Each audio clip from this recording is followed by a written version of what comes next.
Welcome everybody to Big Ben and Ty Sports Cave. Of course, we got Ben and we got Wade today. All right, we'll get right into it. Bison fell to the Fuel last night, 5-0.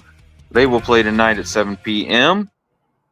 The Mustangs lost 3-2 last night, and they will play again at 7:15 tonight. Blues finally won against the Sabres. I believe the score was 2-0. I believe that was the score. They will play tonight against the Kraken, and at 6:00. Chicago won 4-0. Last night, and they will play tomorrow at noon against the Red Wings. Before we get into the Rivermen, Wade, would you like to promote a business? Well, yes. Here recently, Bayleaf Indian Restaurant and Bar contacted me about kind of being a spokesman for them, which is greatly appreciated. Went down there, had some food a few times, and look, I've never been like an expert in Indian food by any means, but I tell you what, I went down there and that food is absolutely delicious. There's not been a bad experience I've had. They're the number one Indian restaurant in the Peoria area for a reason. They get nothing but good reviews, over 280 plus reviews, and 90% of them are 5-star reviews. They average a 4.8 out of 5 stars.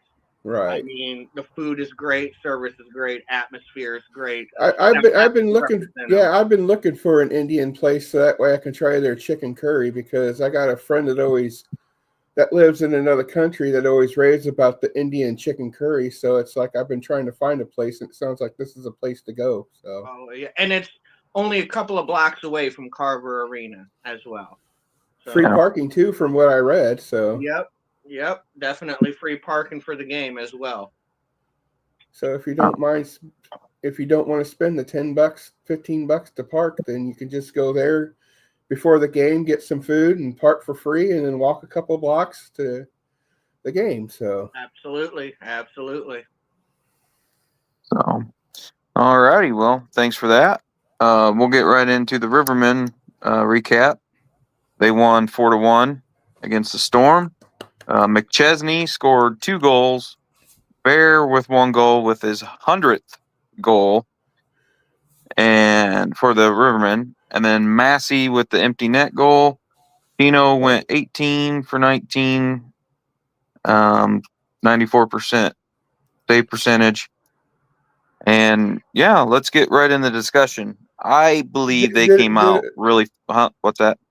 Did it look like a big crowd to you guys? Since I didn't go, so they had over 4,000 people there. Oh, I think that was the final count. I believe it was like 4,068 or something like that. Nice. Anyway, I believe they came out looking pretty flat.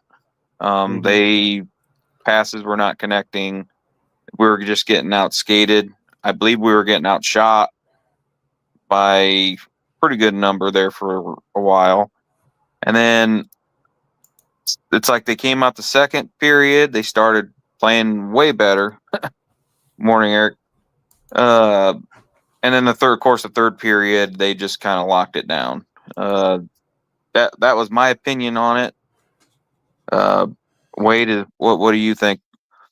For the most part, I definitely agree with that assessment. Like I said, the Rivermen came out, kind of reminded me of last year's team in a way, a slower start, but progressively got better as the game went along. I even thought they started to get better towards the end of the first period. Pretty even first period. Let's see here. Shots on goal at the end of the first, Quad City 11 and Rivermen 10, because Rivermen kind of did have a surge towards the end. Yeah. Of that period. And then after that, that's when something like sparked in them. Quad City got the first goal, went up 1-0. Right. And then he was just like, okay, let's not go down this road, fellas. And I don't know if that sparked something in them. You started seeing them play a little how do you want to say this? A little bit more enthused, a little bit more life to their game. Yeah, they came out in the second period and just dominated. It ended in a 1-1 tie, but on the after the second still, but it was the shots were 16 for the Rivermen and only 5 for Quad City Storm. Mm-hmm. So they dominated in that area and then finished strong, getting 3 goals in the third period and finishing with 13 shots. And Quad City only had 3 shots on goal. So they slowly suffocated the Quad City Storm over the course of the game with much better defense as well. And I was happy to see McChesney get us on the board.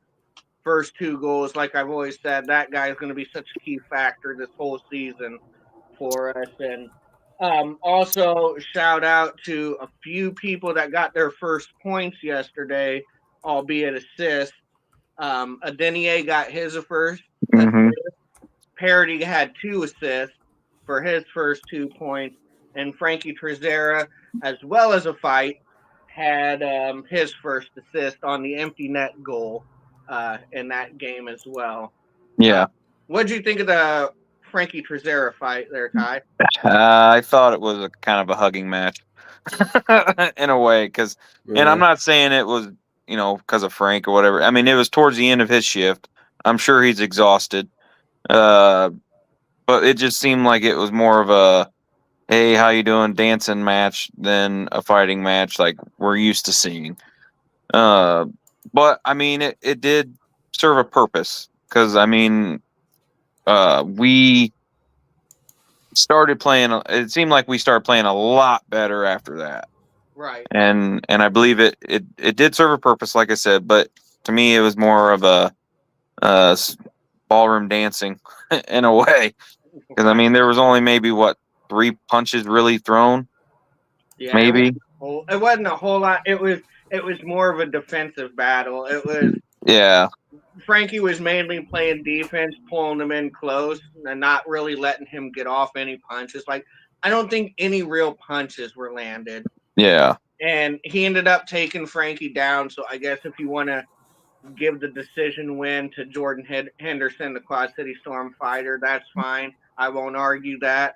But like you said, I think it served a purpose. I think Trezera helped fire up the crowd and get his team into it.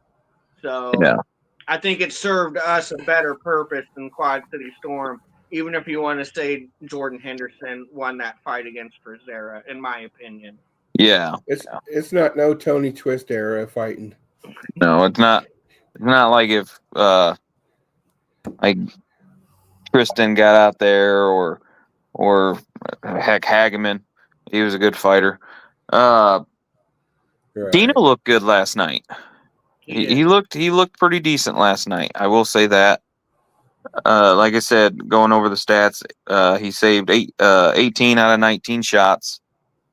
And then, of course, he has the 94% save percentage. I was actually kind of surprised that they started him. I thought they would start Jack maybe last night and then Tino tonight. But I could almost see them starting Jack tonight.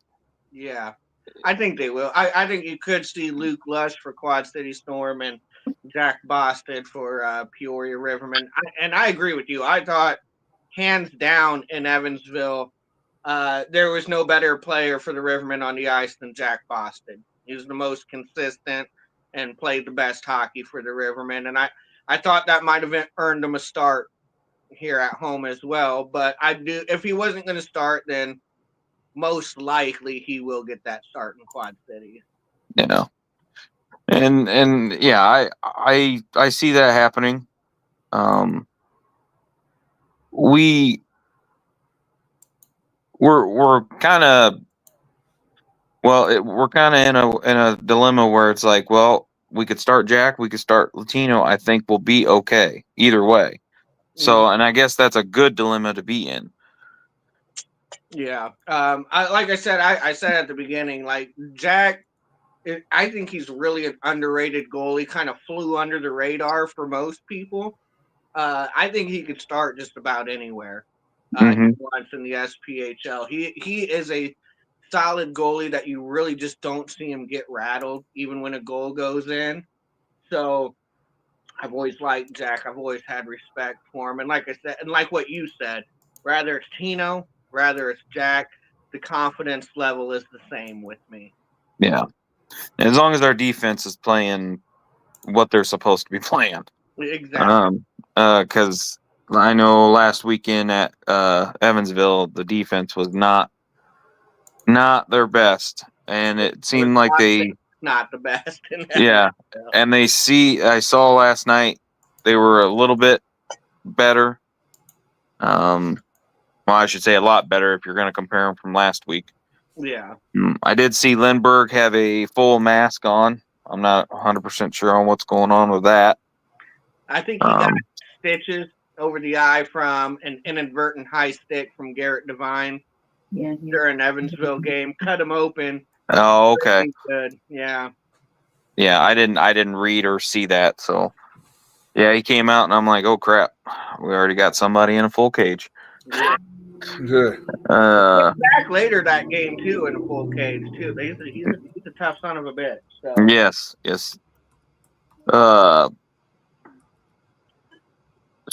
So let's get into tonight's game. They are playing because really, like I said, the Rivermen dominated the second and third period last night. The first period, I believe like I said, we came out kind of flat. They were out skating us, and then like I would agree with Wade, basically like the last 5 minutes of the first period is when they started kind of clicking and go into the second with a little bit of momentum, which is good. So tonight they play the Storm again. Like I said, I think we'll see Bostet. I did see that Cable didn't play last night. Maybe just scratch. Yeah. So I don't know if he'll be a healthy scratch again tonight or what's going on with that, but we can't read too much into it because we got in Guy we trust, as everybody says. Exactly. So tonight at 7:15, they will be up in Quad Cities. I think we need to start like we did when we played them up there on the opening season game. Mm-hmm. I mean, we came out fire and we kind of dominated that game in a way. What would you like to see? Yeah, I would like to see a continuation of what we seen last night. Now, like what you said, they got off to that slow start. I don't want to see that. They got off to a much better start in Quad Cities in game one. So we know what Quad City's going to do, what their formula. They always come out against the Rivermen aggressive, and they like to have their big push in like the first period. That's when they like to throw the kitchen sink at us, is in the first. So we gotta. Again, I always, it's a pun. I don't mean it to be, but yeah, you got to withstand the storm in that first period on what they're throwing at you. And try and stay disciplined. Don't let them bait us into something so they can get. They got on the board first with the power play goal. Mm-hmm. Their only goal of the game was a power play goal. So I know that's what they're going to try and do is get on the power play and try to take advantage of us. So we got to be wary of that. But yeah, like what you brought up with last Cable. I mean, he had a brilliant game. His first game in Quad Cities, so maybe they kind of gave him the night off. Again, speculation, not confirmed or nothing, but man, I'm guessing maybe they gave him the night off in Peoria, give him a little bit of rest, start him fresh in Quad City. Mm-hmm. That would be my speculation to it because he's not like day to day or on the IR. Yeah. So which the big one is Martin and July went to the 14-day IR, so we should be seeing them within, I would think, maybe a few weeks. Yeah, hopefully before November ends. Hopefully right at the end of November, that last week. Yeah, And it seems like the Quad Cities plays better against us at home. Yeah. So, and my wife brought it up kind of last night. She said, well, maybe they're saving Jack for that. Because right now he is, as you know, if you look at the stats, he is technically our best goaltender right now. With a 90, I believe he has a 96% save percentage. And his goals against is a 1.35, I believe it was. I mean, he actually leads the SPHL in save percentage. Yeah. So, and I know he only played, what, 2 games, 3 games? Yeah, something like I think like 2 But games. still, I mean, he's doing really good. Yeah. I am not going to the game tonight. I will be watching it from my living room. Did not want to make the trip up to Quad Cities tonight. No. No, I'll be watching it from home as well. Plus, I work tonight anyway. But even if I didn't work tonight, I'd still be watching it from home. Yeah. Like I said, I wasn't gonna go up to Quad Cities. Take a 2-hour drive. Yeah, 2-hour drive, and then I also wanted one thing I wanted to bring up today is specialty jerseys. Do you think that they are making too many of them? I believe, in a way, yes. I understand why they do it. I understand why the Rivermen do it, because they don't get much money from like parking or from concessions. So they have to make their money somehow. So I understand that they do specialty jerseys, but they do specialty jerseys almost every single home weekend. I mean, we never really get to see their home jersey, their actual home jerseys. Maybe what, 3 times a year? Yeah. Yeah, I agree. I do. I did ask a couple of the players, do you guys get tired of wearing specialty jerseys? And they said, honestly, yeah, because it just seems, it just seems like every single home weekend they have another specialty jersey. Right. To me, I don't mind them, but then again, I like different things like that. But at the same time, I see what you mean by it. How it's like if they have an actual home jersey, they should be using that, and then like maybe once a month do a special jersey, not like 2 or 3 or 4 times a month. Yeah. I mean, there's some home weekends where they have a specialty jersey Friday and Saturday. Yeah, I believe this year. That part's too much. It's just like if you're on a, multiple game homestand, one of those games we should be seeing the home jersey. Yeah. And I think last year the Rivermen actually set a record by having I think it was around 21 specialty jerseys in what you get 26, 27 home games. Yeah. That's we're only seeing our home jersey like 4 or 5 times, fellas. I like what you said. I know why you do it. I understand why you do it, but we'd like to see our home colors, here more than 4 or 5 times a year. Yeah. You think it's kind of like with I don't know, this is hockey season, but with racing season, you think it's kind of like the same way, Ty, with some of the late model drivers, where it's like seems like every single weekend they'll have a different wrap because it's a different show, and it's like. Yeah, I mean, I see some of the guys have specially wrapped cars for like the special races. And like I said, I like to see the specialty jerseys, but like Wade said, we only see the home jersey maybe 4 or 5 times a year.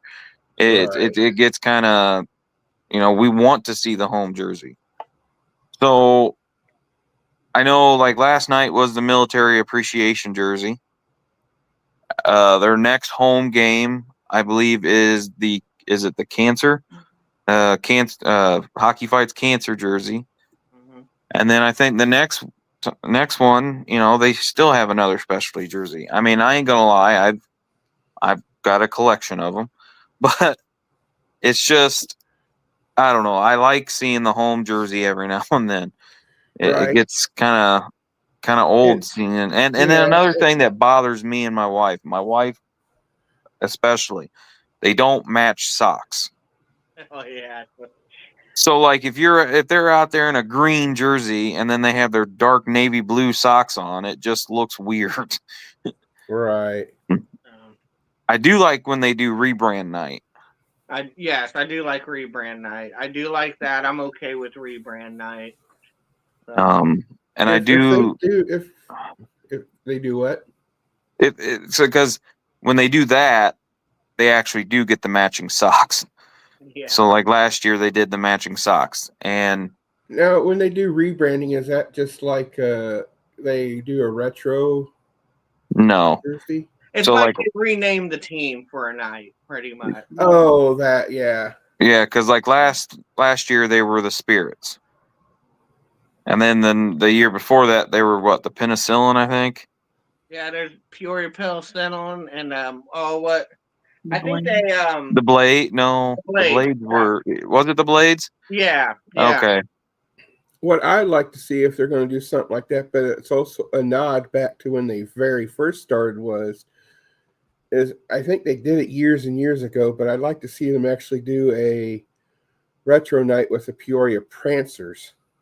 They did one year with a jersey. It was it was like years ago. It seemed like though, but maybe it wasn't. But I mean, like I said, I understand why they do it. It's just a little too much sometimes. Get people coming to the things to hopefully raffle wearing their, because you don't see a lot of road teams. Yeah. Specialty jerseys, and they were in dark colors, kind of like a little bit darker colors. What do you think of that? It was hard. Sometimes it was hard to tell the difference because of the dark, the darkness of the jerseys. But there's one thing I guess that was their military jersey. Right. But I guess my wife and I have a question. What's with the dog paws on it? Yeah, I don't know. I was kind of wondering that myself. And I know Quad Cities were probably going to be wearing them tonight too, because they're doing that riding on the ice, nod to the military. So their ice will be decorated with names of people that were in the military. So, I was like, I don't know if that was like planned. It didn't seem like that was planned. Like even if you went to their website, they were just kind of like, seemed like it was like a last second thing. Like, you know what? We just decided to wear ours since Rivermen were having their military appreciation night. Yeah. But it's just like, I don't like seeing the dark colors. Like I said, I their jerseys were fine, whatever, but it's like they were both dark colored. So I thought that kind of clashed throughout the night, like what you said. Yeah. We'll see what they look like tonight. And then I also noticed last night that the Rivermen had their dark helmets on. Yeah. And I didn't notice it until probably the third or second period. I'm like, wait a minute. They're not wearing their white helmets. So I guess it looked better with the darker colors to go with the navy blue helmet. I'm guessing it's navy blue. It's a dark blue. Personally, I like the white helmets. I like the white away jersey. I wish we would wear our white jersey home. I like the white because for years Rivermen were white at home, and then they were the darker color away. It seems like that's what the AHL does. When they were in the AHL, usually white or their lighter color jerseys for home, and their darker is for away. So when they were in the AHL, so the yellow ones were more of a home because it was a lighter jersey than being an away? You mean the East? You mean when they were in the ECHL or ECHL? Whenever it was, they had the yellow ones. They were, I believe, those were home. Yeah, I believe they were home jerseys. I like those. Those are pretty cool. I like the yellow ones. Those are. See now, like personally, I liked. I kind of like the red home jerseys last year. I mean, red ones are pretty cool too, but I don't know. I like the color yellow. So the navy blue ones that they usually wear now, I'm just not. I don't know. I'm just not a fan of them. I don't know why. I like the white ones better. I think because of where people are sitting, and you see in a darker color, when they all get together, it's all like one blob. Whereas at least with a lighter color, you can at least see it a little bit better when they're on the ice. Well, it's like last night, like Wade said, the Quad Cities was wearing dark, so were we. So sometimes it was just kind of hard on the eyes seeing too dark colors on the ice. Real quick, what was your favorite specialty jersey out of all the years? Oh shit! All these years, I'm always a big fan, and because I'm a Star Wars nerd, so I always look forward to like Star Wars nights and seeing their jerseys. But still, one of my favorite ones, actually, though, was probably the Spirit. I really love those Spirit jerseys. Those were nice looking, and so that's probably one of my favorite rebrands. But as far as specialty jerseys go, like I said, I'm kind of a Star Wars nerd, so I look forward to those nights. Yeah, I actually have a Spirit one. It's McChesney's. Nice. So yeah, it's nice. Sorry, didn't they do a Scooby-Doo one at one time? Yep, they'll do another one this year. I think that one would be my favorite if I had to choose. I'm gonna try to get a Scooby-Doo one this year. I missed out last year on one, but I'm gonna try to get one this year. If I had the money, I wouldn't mind getting one of those cancer ones. Yeah, the cancer. Yeah, that one's gonna be. Just because that's kind of close to me, because I had my grandparents on both sides die of cancer, so it'd kind of be cool to have like a one. Yeah. I know. Not only support the team, but also memorialize my family. Yeah. I know that they didn't go as much as they usually do last night. I mean, the highest one was Bear. I believe it went. Yeah, I'd say it went for about 1,300. But the other ones were around $500-$600. So I was kind of surprised by that. Well, I remember when like the Wilkies and Hagemans would be upwards of almost like $2,000. Yeah. So.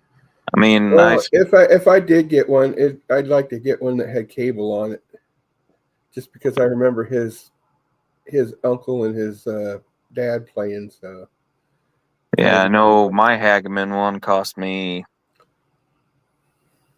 $1,500. I think it was. Yeah, those are really popular ones. Them and Ernst.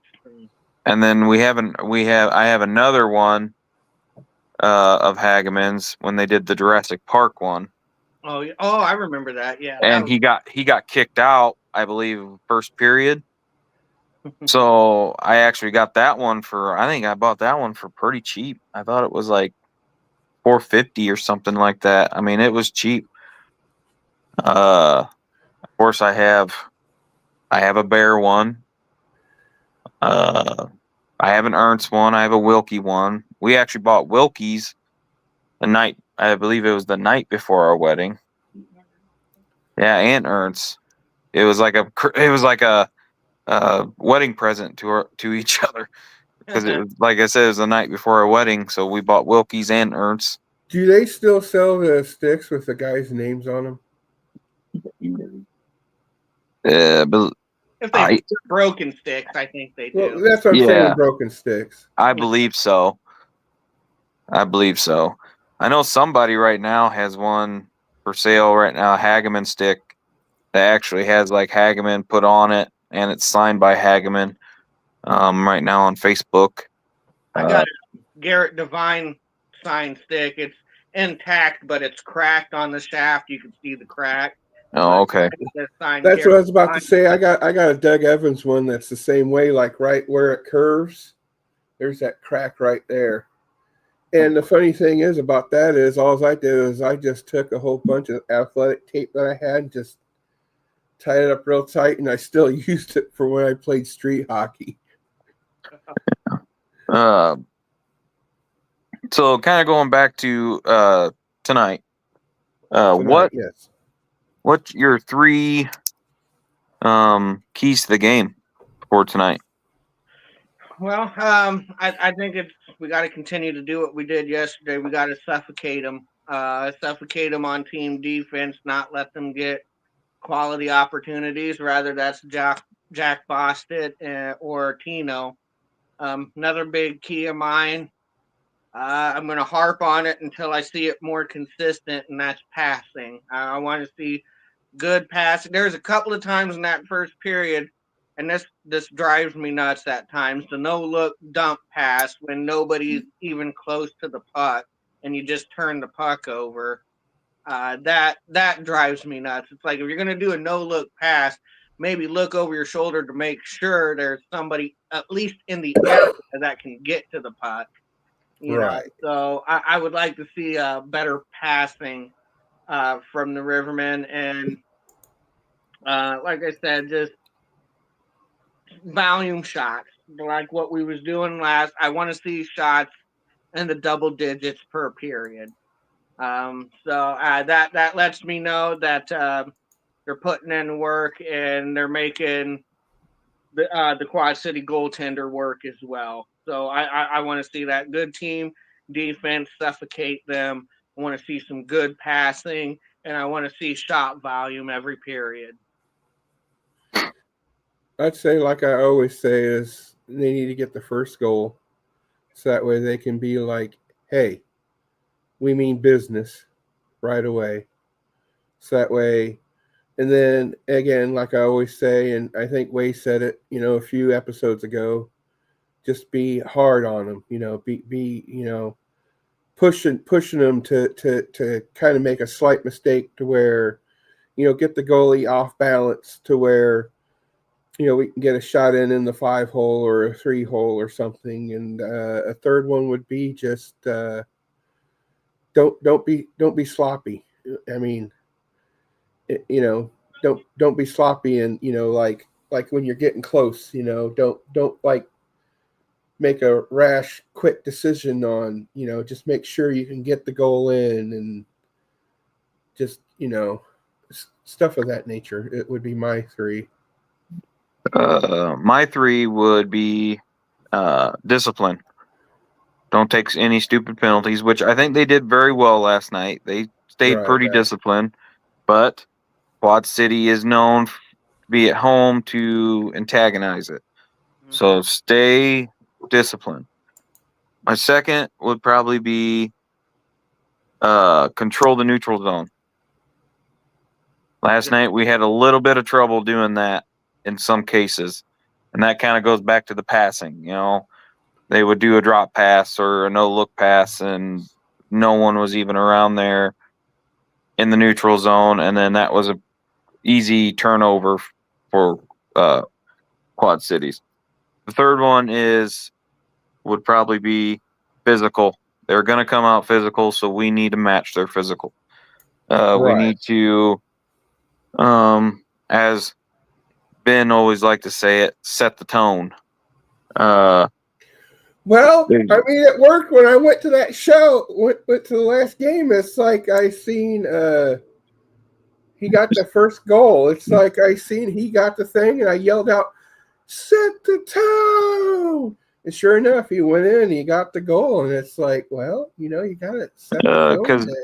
Because like I said, they're going to come out physical, so we need to match that. Absolutely. I guess the 3, and we'll go back and do your guys' 3 players. three players that I'm going to be watching tonight is McChesney, because he's going to be a key, like Wade said, key factor to our offense this year. It seems like all teams are targeting him. They think, they're going to target him. They're going to take him basically out of the game in a way, so he's not as effective. The second I'm going to watch is I'm actually going to watch Massey. It's going to be his first time back in Quad Cities, being traded. We're kind of see how he does with it. I mean, I'm sure it's going to be kind of hard at first. I mean, I'm sure it was hard on him last night. And the third person I'm going to be watching, because I enjoy watching him, I hope he does start tonight, is Bostet. If he starts tonight, that would be my third player, because I really do enjoy watching him. He's relaxed. He makes me laugh, because if they're on the other end, he just stands there and just leans against the net like he's on a beach somewhere. It just cracks me up how relaxed he is in the crease. So saying that, what's your guys' three players to watch? Well, go ahead, Ben. I don't know too many players, but I like to see the goalie, stop the goals, stop the puck.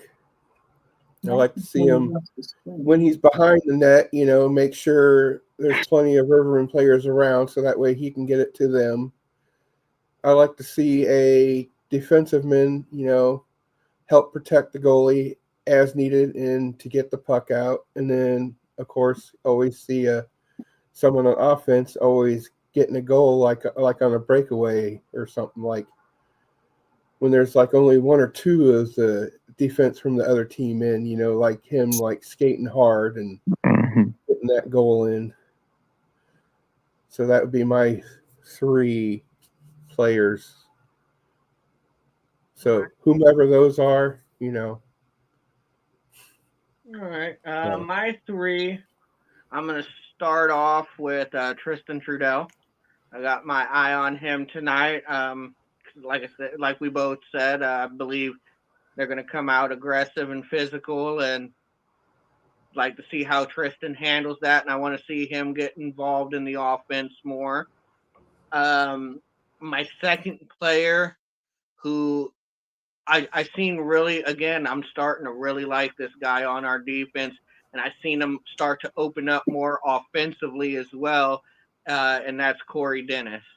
I seen him start to lay more shots on net, and it seems like he's getting more confident by the game, more comfortable here in Peoria. So I want to see what Corey Dennis has in store for us in Quad Cities. And then my last one, let's see here. Who do I got? I would like to see Griffin Fox have a good, solid game. I kind of didn't see him do a whole lot in Peoria last night, and he's been doing so good this year, even getting more physically involved in games. So I'd like to see him kind of return to that, kind of what he did, because he, again, to quote Ben there, set the tone for us in Quad Cities in game one with his physical play and scoring Rivermen's first goal. So I'd like to see, Fox have another game like he did in game one against Quad City. Yeah. So, all right. I'm going to go over everything we kind of talked about today and kind of go over everything again. Again, Bison play tonight against the Fuel tonight at 7. So if you're in the area and you don't want to take a trip to Quad Cities, go on over to Bloomington. It's a nice arena. Mustangs are away again tonight at 7:15. Blues play tonight against the Kraken at 6. Chicago plays tomorrow against the Red Wings. And then, of course, Rivermen play tonight against the Storm. Does anybody else have anything that they want to talk about? It's not hockey related, but it's dirt track racing related. I'd like to congratulate JD on his win last night for the championship series, and then tonight, weather pending, will be another race, a 50 lapper. Okay. At Charlotte. So. And before we go, let's do an advertisement for the Indian restaurant again. Wade, just tell us a little bit more about it. Well, like I said, they have a great variety of food. Two of my favorite dishes, butter chicken, and also shrimp and noodles. They can adjust the spice level for you basically on all their foods from mild to medium to hot. So if you're afraid that the food might be too spicy for you, you can have them make a mild version of the dish. And I promise you it will still be just as delicious as medium or hot. So go down. You can park your vehicle there. And you can park your vehicle there. Rivermen games coming up. You don't want to pay $10 for parking in the parking deck. Have yourself a pregame meal. Head on up to Carver Arena, just right up the street, only a couple blocks away. And are the prices pretty good there too for the meals? Yeah. I mean, not bad at all. I haven't spent on food over $20 yet. So, like I said, the portions are really healthy. Like you're probably going to be taking home some leftovers. So right. They treat you right. They feed you right. They don't skimp on the food. For about $20, you can get at least 2 meals out of it. Is what you're saying? Well, I wouldn't say you can get 2 meals out of it, but I mean, if you want to, it's like the leftovers. I guess technically, if you have leftovers, but they're a good sized portion. Good sized portion, and they'll treat you right. You'll leave satisfied. So everybody, if you are looking for Indian food, go ahead and go to was it Bay Leaf? Yep, Bay Leaf Restaurant and Bar. Yep, downtown right Peoria, a couple blocks away from right the Civic Center. We'll figure out a way to do it better. Go over there and support them because they are a very big supporter of the Rivermen. Exactly. So today, I believe that's all we have today. Anybody else have anything to say? I'm all good. All righty. So on behalf of Big Ben, Ty, and Wade, y'all have a good Saturday, and let's go Rivermen.